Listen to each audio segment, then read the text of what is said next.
From autism in childhood to Alzheimer's in the elderly, disorders affecting brain health can have a devastating impact. Even milder conditions, such as brain fog, can take an enormous toll on your daily life, your career, and your sense of self. While we still have a lot to learn about many of these conditions, we do know that one of their primary driving factors is brain inflammation. We also know that, like many other inflammatory conditions, we can stop and even in some cases reverse their progression by identifying and addressing the root causes. So let's take a look at what brain inflammation is and what conditions it can lead to. So inflammation is one of your immune system's primary weapons to fight disease and infection.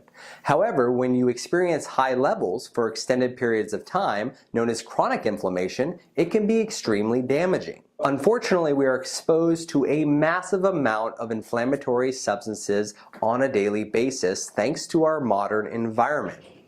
From processed junk foods to plastics to GMOs to skyrocketing rates of stress, we are bombarded with things that keep our inflammation levels high every minute of the day. When inflammatory chemicals attack your brain in particular, it can cause your areas of your brain to actually shrink and atrophy while disrupting various cognitive pathways important for daily function.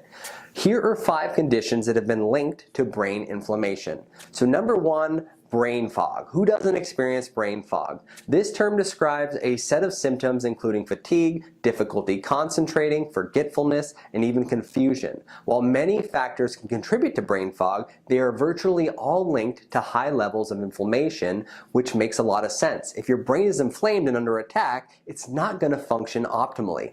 Number 2 is depression and anxiety. According to a study from 2015, clinical depression is associated with a 30% increase in brain inflammation.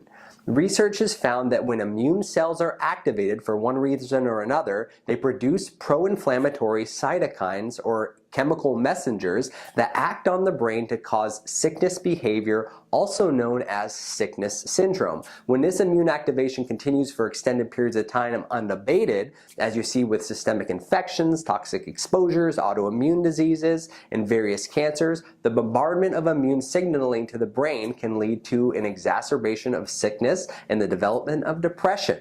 So this is essentially your body believing you are constantly sick, so it prioritizes sleep and healing over other functions, leading to fatigue, lethargy, and lack of motivation. Number 3, Alzheimer's and dementia. One reason Alzheimer's and dementia occurs in the elderly is the accumulative buildup and effect of chronic inflammation over time as we age. Research even shows that people with elevated inflammation in their 40s and 50s experience more brain shrinkage in the areas associated with Alzheimer's disease later in life. While this may sound scary at first, it's truly empowering information because it means we can decrease our risk for Alzheimer's and dementia by taking proactive preventative steps. Number 4 is autism. So studies have found that children with autism have lower levels of TGF-beta1, a protein that helps regulate the immune system and keep inflammation in check. This protein also plays an important role in neurodevelopment. So it could potentially be the link between neurological symptoms and immune system dysfunction. Patients with autism also have higher rates of GI symptoms, which are often caused by excessive intestinal permeability or leaky gut, a major source of systemic inflammation.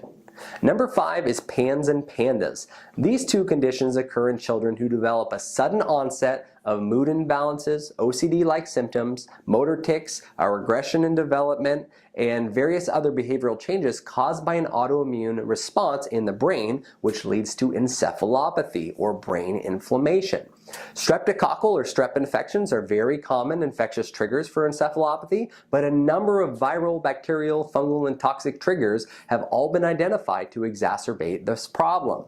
Unfortunately, these patients are often misdiagnosed with neurological conditions or psychiatric disorders because by conventional medicine, leading to misguided treatment protocols that don't address the root cause of the issue. I've worked with numerous children struggling with these conditions in my clinic who were able to make amazing progress by reducing inflammation and restoring balance of immune function.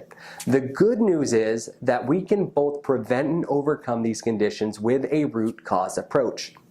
The first and most important step is to identify your specific inflammatory triggers so that you can address them properly. Each patient's triggers are different, and in most cases there are a number of different factors at play. That's why comprehensive lab testing and careful history-taking skills can be such powerful tools. You can work with your doctor to test for inflammatory markers, toxic exposures, nutrient deficiencies, hormone imbalances, and infectious triggers, all of which can contribute to brain inflammation. From there, you can develop a plan to address them using dietary changes, supplementation, and lifestyle strategies. My name is Dr. Seth Osgood. I'm the founder of Grassroots Functional Medicine with locations in West Lebanon in New Hampshire and Burlington, Vermont. I've worked with hundreds of patients with chronic inflammatory conditions to help them regain their health and their lives. Neurodegeneration and cognitive decline are serious problems affecting our communities that will rob you of your joy, your memories, and more importantly, your independence. Prevention is the key. So if you're experiencing symptoms like brain fog, debilitating fatigue, if you're more forgetful than you ever were, if you're not performing mentally as you once did, these are all red flags that you need to take action. Our approach takes commitment. It can be hard at times, but the results are always worth it. So if you're ready for a root cause approach to your health, check out our adaptation program and book a free 10-minute discovery call with me to see if you're the right fit for our program. No, people do not recognize the value of their health until it's too late, until they start to lose it, and that is no place to be. So you have to be preventative, you have to be proactive, and you have to get the right guidance. I hope you guys enjoyed this presentation, and I hope you have a blessed day. Thanks for watching.